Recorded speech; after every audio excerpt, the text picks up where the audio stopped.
bonsoir et bienvenue à cette émission de Info 9. Mon invité nous vient de Haute-Siennard et il vient à peine de sortir son livre qui s'intitule Un long détour, publié par les éditions Petite Fleur. Alors, mesdames et messieurs, de Haute-Siennard, M. Bernard Deslongchamps. Monsieur Deslongchamps, bonsoir. Bonsoir, monsieur. Merci d'avoir accepté cette invitation-là, M. Deslongchamps. La première question qui me vient à l'idée, c'est pourquoi avoir écrit un livre? Ben, c'est une expérience que je voulais faire. Moi, j'ai écrit beaucoup dans ma vie, mais je suis un géographe professionnel, j'ai fait beaucoup de rapports. Et puis, on me disait que j'avais une bonne plume, mais j'avais jamais pensé faire de la fiction, du roman. Et puis, un moment donné, en travaillant dehors, il m'est venu une idée. Puis je me suis dit, est-ce que je suis capable de faire 20 pages là-dessus? OK. Et puis, bon, j'ai commencé mon histoire, mais il fallait que je prépare, il fallait que j'amène le sujet. OK. Et finalement, ça m'a fait reculer. Puis finalement, ben, je suis parti d'une autre direction, complètement. Monsieur Deslongchamps, est-ce que c'est une histoire vraie ou si c'est purement de la fiction? Ça, c'est une question qui m'est souvent posée. C'est un roman, c'est purement de la fiction. Puis ça m'étonne toujours qu'on dirait que, en tout cas les gens que je connais, qui me connaissent, là, on dirait qu'ils n'arrivent pas à croire que ça peut être inventé. Ils me demandent toujours, c'est ta vie que tu racontes? Alors c'est complètement inventé. C'est sûr, de temps en temps, on s'inspire de quelqu'un qu'on a connu ou un petit événement là, pour agrémenter le sujet. Parce que c'est pour ça qu'à un certain moment donné, je me suis demandé à la lecture de votre livre si il n'y avait pas de la fiction et de la vérité. Non, ben, il y a de la vérité en ce sens que c'est... moi, je fais attention à ce que tout soit toujours selon le contexte. C'est sûr que si c'est pas arrivé, ça aurait pu arriver. Ça aurait pu arriver tel quel.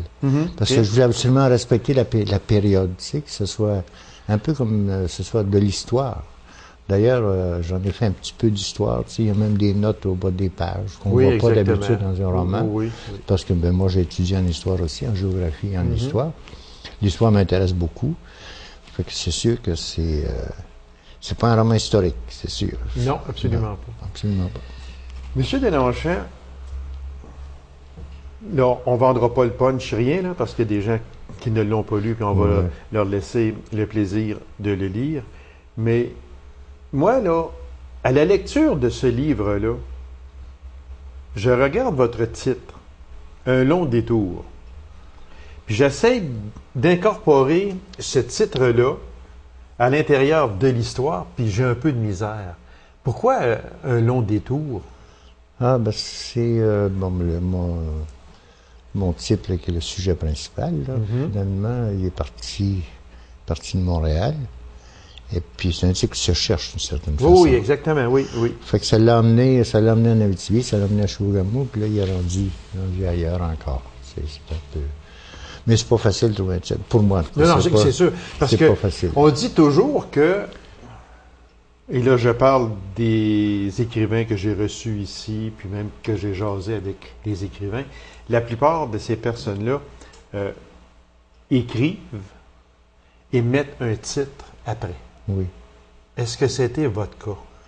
Oui, puis ça, c'est le 3e ou 4e titre, à peu près. Oui, mais c'est ça, parce que c'est comme l'auteur d'une chanson.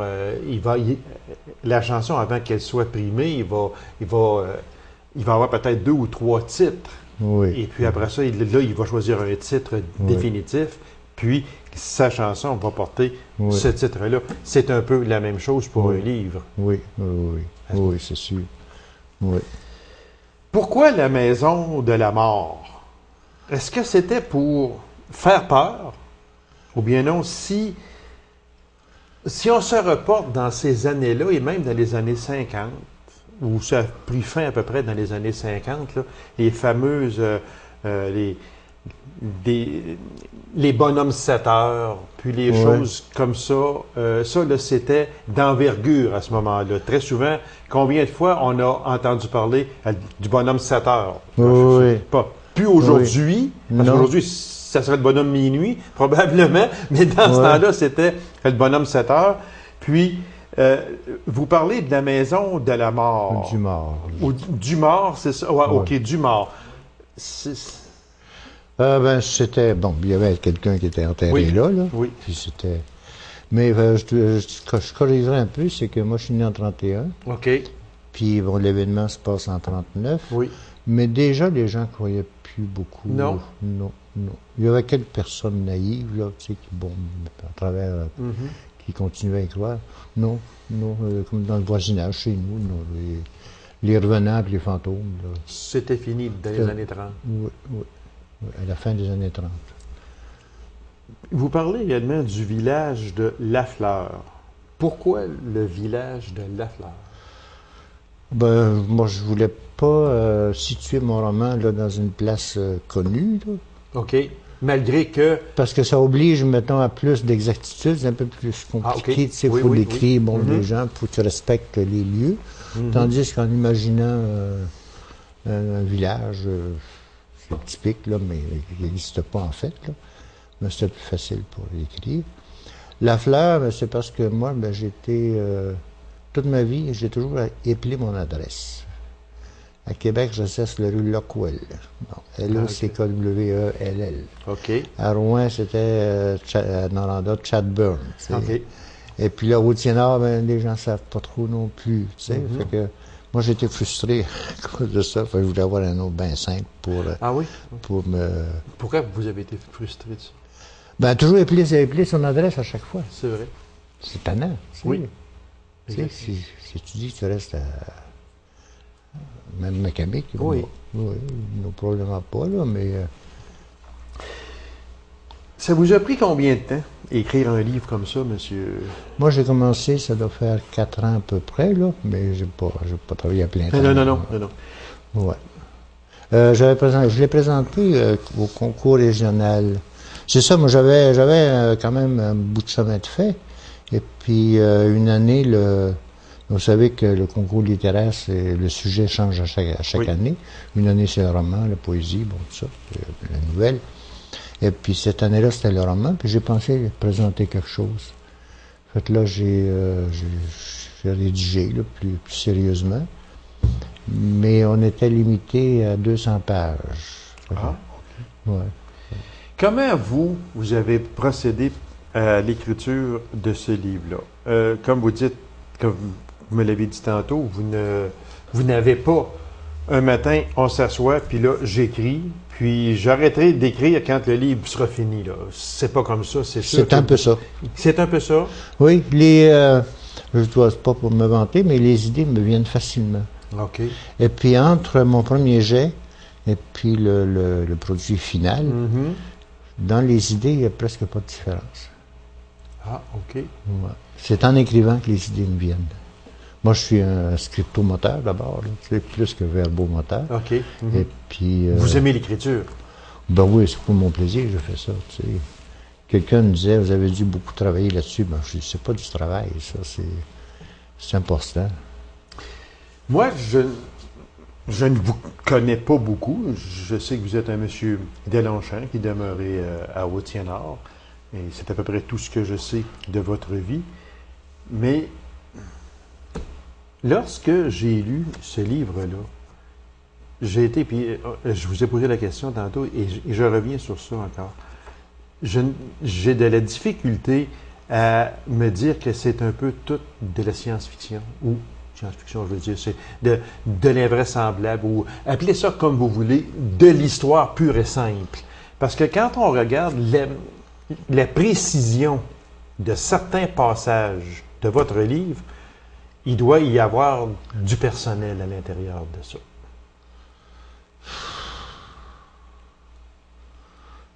Je ne veux pas aller vous chercher les mots, là. Non, sauf mais que vous... C'est sûr, bon, mon type, par exemple, c'est un type qui a fait son cours classique, là. Oui. Ça, c'est un peu ça. Dans le sens, c'est un peu moi, puis tous les gens qui ont fait le cours classique, parce qu'on se ressemblait d'une certaine façon, tu sais. Et puis, c'est ça, là, je trouve que, dans ce sens-là, c'est un peu moi.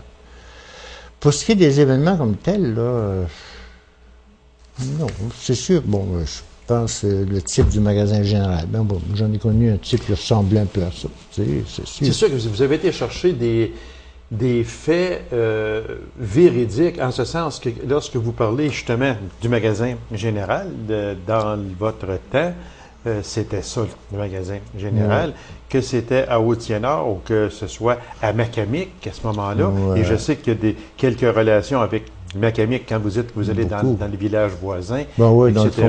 Dans ma tête, moi, c'était Macamic. Ben, c'est ça. J'ai été élevé à l'autre aussi. bout du lac. Exactement. Pour ceux qui ne savent pas, vous avez Macamic au sud du lac, mais moi, je suis complètement à l'autre bout, au nord, sur le bord du lac. Oui, exactement. Puis moi, quand j'étais jeune, les gens du voisinage, chez nous, là, ils venaient faire leurs affaires, leurs commissions à Macamic. Parce qu'au Haute-Sénard, il n'y a presque rien, tu sais. Moi, il y a une question qu'il faut que je vous pose absolument, M. Deslongchamps. Votre livre, d'après moi, aurait pu avoir plusieurs fins. Oui. Pourquoi avoir choisi cette fin-là? Là, on ne la dira pas, la fin, pour les gens qui voudraient le livre et qui ne l'ont pas lu. Mais sans mettre trop la puce à l'oreille, pourquoi une telle fin? Il me semble que ça aurait été facile de faire une autre fin que ça. Est-ce qu'il peut y avoir un tome 2? Bon, parce que c'est une fin pour un tome 2. Oui. Oui, je sais, vous n'êtes pas le seul à me signaler ça. Pas mal de gens aimeraient avoir une suite. Oui, c'est sûr qu'on aimerait avoir une suite. Parce que vous laissez une porte ouverte. Oui, oui. Déjà, comparé à ce que j'avais fait pour le concours, c'est déjà... ça finit plus, là. Mais c'est que j'ai quand même des problèmes de santé, puis je ne me sens pas l'énergie d'entreprendre. Parce que c'est dur. Mais j'aurais les idées pour le faire. Ça, c'est sûr, ça ne sera pas un problème. Mais je pense pas m'aventurer, à moins que ma santé s'améliore beaucoup. Là. Ouais. Ça prend de l'énergie quand même pour... Oui, sûrement, ça prend beaucoup d'énergie. Oui. Il y a, à la fin du livre, et je vous cite parce qu'il reste à peine 1 minute, vous dites avoir bien connu la période, on parle des années 30. Vous vous êtes appliqué à respecter l'époque sans porter de jugement et à l'occasion, vous en profitez pour corriger certaines simplifications historiques et géographiques. Qu'est-ce que ça veut dire? Bien, on prend comme, pour beaucoup de gens, l'Abitibi, ça a commencé pendant la crise. Oui. C'est une grande période de colonisation, mais c'est pas vrai. Tu sais, il y avait du monde bien avant, dans les années 20. Puis il y a une grande différence aussi entre le développement de des localités les plus anciennes puis les plus jeunes. Et puis une autre affaire, c'est simpliste un peu, mais les terres de roche d'Abitibi. Tu sais. Ouais, il n'y a pas de roche en terre d'Abitibi, mais on écrit ça partout. Tu sais. Ça, par exemple, c'est vrai. Ouais, c'est vrai. Puis c'est vrai qu'il n'y a pas de roche. Ça, par exemple, c'est non. vrai. On a une bonne terre en Abitibi. Ben oui, puis d'autres choses comme ça, là. Alors, vous avez un petit peu rectifié les faits. Oui. Alors, M. Deslongchamps, merci beaucoup. C'est tout le temps que nous avons. Je souhaite un tome 2. Réellement, si votre santé vous le permet, je vous souhaite, et je nous souhaite un tome 2, M. Deslongchamps. Je vous remercie infiniment. C'est moi qui vous remercie. Alors, mesdames et messieurs, courte pause et on vous revient immédiatement après. Restez avec nous. Que nous réserve la programmation d'automne pour les spectacles de la Commission des loisirs de la ville de Lassar? Alors, pour nous en parler, je reçois de la Commission des loisirs Mme Marie-Luce Doré. Marie-Luce, bonsoir. Bonsoir. On a failli passer droite. Mais en revisant mes notes, j'ai dit, hey, il y a des spectacles à Lassar qui vont se passer à la Commission des loisirs. Fait que là, suite, on s'est mis d'accord pour que la brochette de l'hiver, on va la faire. Celle-là, on va la faire à temps. Parce que là, il faut dire que l'émission est enregistrée le 15 septembre et que l'émission va passer le 29 septembre. Et puis, il y aura déjà un spectacle l'humoriste François Mascotte, mais ce sera chose faite. Puis malheureusement, les ventes de forfaits aussi, c'est chose faite en Oui, c'est ça, exactement. Donc, on va tout de suite commencer avec un spectacle. Oui, On va commencer tout de suite avec les grands explorateurs, mais il faut ouvrir une parenthèse aussi. Les grands explorateurs, pour ceux qui prennent l'émission le 29 septembre, bien c'est ce soir à 19h30, oui. c'est ça, et c'est à la salle Desjardins. Non, les grands explorateurs, c'est toujours au Théâtre de Poche. Ah oui, c'est vrai, c'est au Théâtre de Poche. Celui-là présente un film sur la Bretagne. Okay. Donc, c'est 10 $ pour tous ce soir à 19h30. 19h30. Alors, pour ceux qui nous écoutent le 29. Alors, c'est ça, pour ceux qui nous écoutent le 29, pour ceux qui nous écoutent en rediffusion, la fin de semaine, bien là, il sera trop tard. Vous irez voir le prochain spectacle. Alors, Marie-Luce, je vous laisse aller un peu avec ça, puis on va élaborer aussi un petit peu. Donc, François Mascotte, c'est chose du passé. Les grands explorateurs, c'est ce soir à 19h30 pour ceux qui nous prennent le 29. Après ça, on continue. Bien, le prochain spectacle, ça va être Sylvain Cossette avec son spectacle qu'il nous a présenté l'année passée. 70s. Okay. Donc, on le présente en supplémentaire parce que vraiment, l'année passée, au dire de mes employés de la salle de spectacle qui sont là depuis 20 ans et de tous les spectateurs qui étaient là, c'était vraiment un des meilleurs spectacles présentés à la salle des Jardins là, de tout temps. C'était vraiment phénoménal. La deuxième partie, tout le monde debout tout le long. Moi, je l'ai vu personnellement, puis je le conseille à tout le monde. C'est déjà en vente. Là, OK.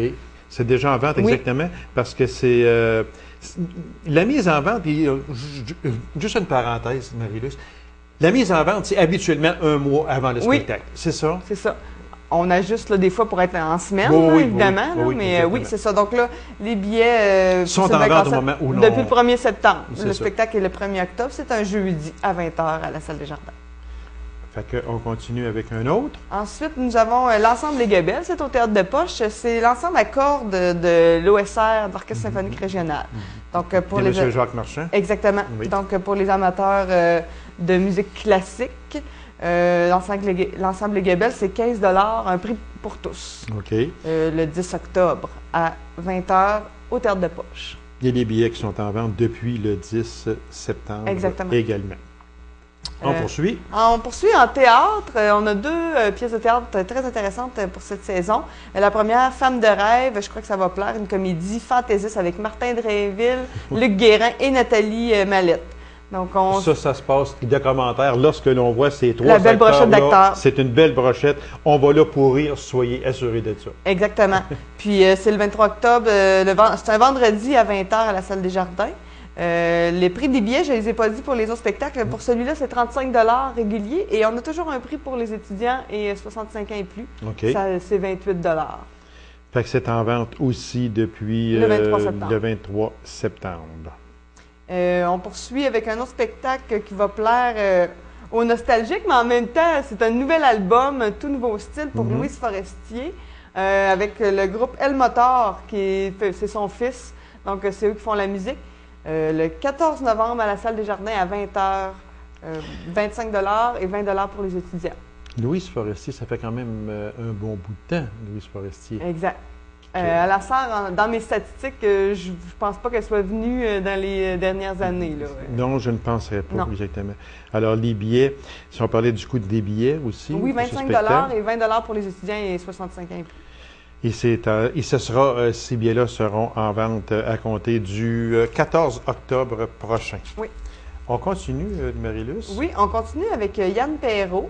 Donc, comme tu l'as dit, on enregistre, nous, on est le 15. Oui. Et puis hier, c'était les nominations à la 10. Yann Perrault, 5 nominations à la 10, dont meilleur interprète masculin. C'est ça. C'est un petit spectacle intime qui va avoir lieu au Théâtre de Poche. Donc, les billets sont limités, 144 places seulement dans le Théâtre de Poche, mais pour une ambiance intime, là, ça devrait être un spectacle qu'on va se souvenir. Expliquez-moi une chose, Marie-Luce.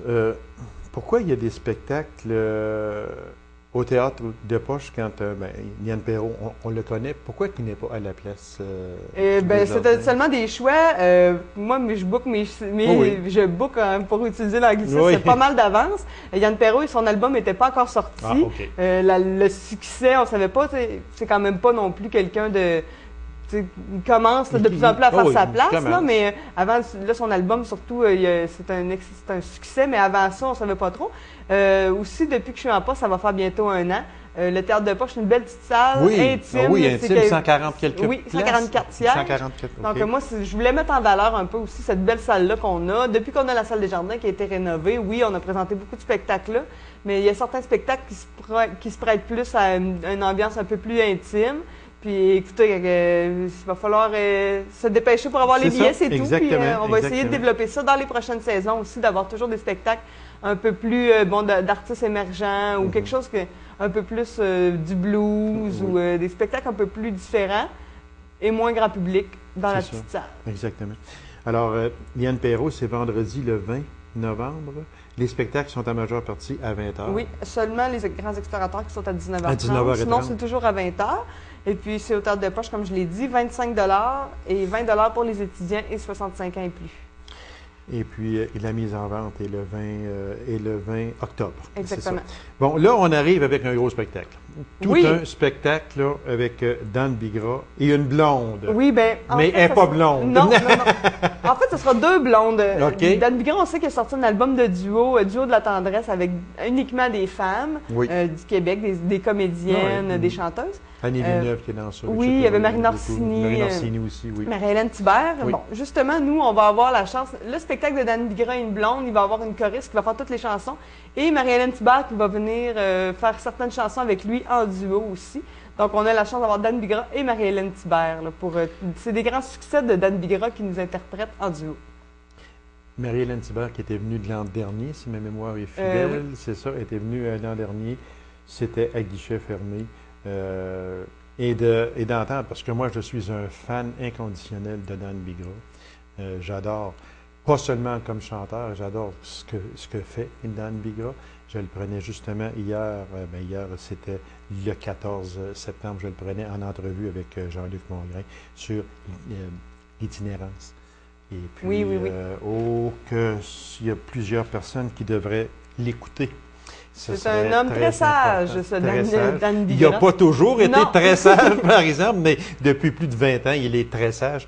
Et puis, alors donc, on revient à ce spectacle-là, Dan Bigra et une blonde qui sera Marie-Hélène Thibert. Oui, donc la mise en vente, c'est le 28 octobre, un spectacle 30 24 pour étudiants et 65 ans et plus. Et là, c'est sûr que c'est à la salle Desjardins, bien sûr. On poursuit. Un autre spectacle qui va avoir lieu au Théâtre de Poche. Une fois, on joue d'audace en présentant La Patère Rose. Comme je disais hier, c'était les nominations à la disque. Mais c'est en nomination pour Révélation de l'année. Ils ont gagné les Francs couvertes en 2008. Et nous, on les produit en collaboration avec les Entrées en scène Loto-Québec. Donc, c'est un concours qu'ils ont gagné. C'est des artistes qui étaient choisis par des diffuseurs partout au Québec. Et puis, ils ont gagné de présenter une tournée au Québec. Donc, nous, ici, elle va faire Rouen, Val-d'Or, La Sarre, Ville-Marie, Amos. Donc, au Théâtre de Poche, c'est de l'électropop. Qu'est-ce que de l'électropop? C'est de la musique électronique. Un petit peu, je dirais, la description est tellement du clavier, un peu, je cherche le mot. C'est de la musique électronique, mais un peu pop. C'était deux personnes, la chanteuse, une voix un peu à la Cœur de pirate. Et puis, ces deux acolytes étaient du groupe Mister Valère aussi, qui est bien connu sur la scène émergente. Donc, c'est un spectacle vraiment unique qu'on va avoir la chance de présenter, encore dans l'ambiance intime du Théâtre de Poche. Du Théâtre de Poche, exactement, qui est le samedi 5 décembre. Et puis, les mises en vente des billets sont le 5 novembre, au coût de 15 $. Oui, le 5 novembre, c'est 15 $ pour tous. Exactement. Et puis, notre dernier spectacle avant le congé des fêtes, avant de revenir avec une autre saison en janvier, c'est une autre pièce de théâtre. Vous en avez sûrement entendu parler. Ça a été pas mal médiatisé, écrite par Daniel Lemire. Ça se passe pendant le verglas avec des acteurs comme Pierre Lebeau, Sylvain Marcel, Dominique Pétain, Geneviève Rioux. Donc, encore une fois, des acteurs. Belle brochette. Juste à regarder les noms des acteurs, ça promet surtout le nom de l'auteur aussi, Daniel Lemire. Bien oui, exactement. Puis, quand on regarde aussi Pierre Lebeau, ça peut pas être bon. Ça peut pas ne pas être bon. Et puis aussi, Sylvain Marcel. Oui, c'est ça. Moi, je fais juste rire. Le regarder puis je ris. On devrait rire. C'est le 10 décembre, jeudi 10 décembre à la salle des Jardins. 38 $ et 30 $ pour les étudiants et 65 ans. Donc, il y a des pièces de théâtre, il y a des comme on parlait ici, là, les grands explorateurs. Il y a également de la musique, du chant. Vous Il y en a avez pour tous une les belle goûts. brochette. On essaie de présenter le plus de disciplines possible. Également, ce que les gens, des fois, ne sont pas au courant, c'est qu'on présente aussi des spectacles en collaboration avec le scolaire. Donc, OK, oui. cette saison, on a un spectacle pour les jeunes, pour le primaire et aussi pour les secondaires. On va avoir Les Parfaits Inconnus, un spectacle de cirque qui allie aussi la musique. OK. Donc, pour les secondaires. Et puis, pour le primaire, un spectacle de théâtre qui est produit à Rouen-Noranda par le Petit Théâtre du Noranda. OK. Donc, ça s'appelle Bascule. Bascule, qui est le 21 octobre. Oui. Puis Les Parfaits Inconnus, 17 et 18 de décembre. Avant le congé des fêtes. Juste avant le congé des fêtes. Alors, c'est vraiment une belle brochette, Marie-Luce. On se prend combien de temps d'avance pour avoir tous ces acteurs-là, tous ces chanteurs, toutes ces chanteuses-là? On se prend... Ça se fait pas mal longtemps d'avance. Oui, hein, Moi, je suis bookée, bon, pour encore utiliser le mot, là, c'est le mot Mais on se du comprend. métier. On se comprend bien. Oui, depuis, bon, j'ai des spectacles qui sont programmés déjà pour l'automne 2010. L'hiver 2010, ça fait longtemps que c'est programmé. Okay. Comment ça fonctionne? C'est que moi, je vais à la Bourse Rideau à chaque année en février 2010. C'est une vitrine d'artistes. Moi, je fais partie aussi du réseau Spectour, qui est le réseau des salles de spectacle de l'Abitibi-Témiscamingue. Ensemble, on rencontre des producteurs. Ça se passe vraiment là, à Québec, pendant la Bourse Rideau. Tous les diffuseurs, les producteurs sont là. Il y a des spectacles. On assiste à des spectacles aussi. Puis nous, on a une suite. On accueille des producteurs. Ils viennent nous vendre leur salade. Oui. Puis c'est comme ça qu'on achète nos spectacles d'avance. Ils nous disent qu'est-ce qui s'en vient. Puis ensemble, là, on voit qu'est-ce que les intérêts des autres salles. Puis on se crée des tournées. Parce que souvent, les artistes de Montréal ou de l'extérieur, c'est sûr qu'ils ne se déplaceront pas en Abitibi pour un spectacle. Non, c'est sûr. Ils veulent en faire 2, 3, 4 le plus possible. Et c'est donc, normal on aussi. book des tournées ensemble, Oui. puis c'est prévu pas mal d'avance. C'est donc dire que la brochette hiver 2010, c'est déjà toute en Tout est scène, prêt. comme on dit, Tout oui. est prêt. Mais vous m'en parlerez pas. Je sais. On a encore du vous théâtre, allez revenir. de l'humour, Vous du allez chanson. revenir. Oui, on va revenir, mais on va avoir encore pour tous les styles, tous les goûts. Exactement. Alors, Marie-Luce, merci infiniment. C'est une très belle brochette Merci. pour l'automne 2009 et je suis certain que la brochette est aussi belle pour l'hiver 2010. On va vous réinviter en décembre pour nous parler de l'hiver 2010 également. Merci beaucoup. C'est moi qui vous remercie. Alors, mesdames et messieurs, merci d'avoir été là et on se donne rendez-vous à une prochaine émission d'Info News.